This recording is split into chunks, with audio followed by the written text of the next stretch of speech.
আর তাই এখন কন্টেন্টের মূল্য যখন বাড়ছে তার প্রভাব পড়ছে কেবল টিভি, ডিটিএইচ এবং হিটসে।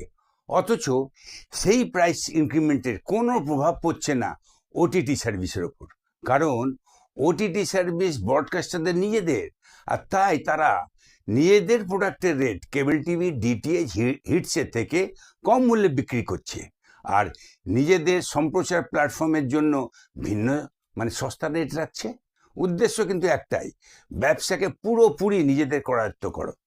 একবার ভাবুন, যে স্টেক হোল্ডারদের মাধ্যমে 32 বছর ধরে সরাসরি, যাদের সরাসরি সহযোগিতায় আজ এই বিশাল ব্যবসায়িক প্রতিপত্তি হয়েছে স্যাটেলাইট অ্যান্ড কেবল টিভি, ব্রডকাস্টারদের চ্যানেল কন্টেন্ট বিক্রি করার জন্য, এখন তাদের কোনো প্রয়োজন নেই।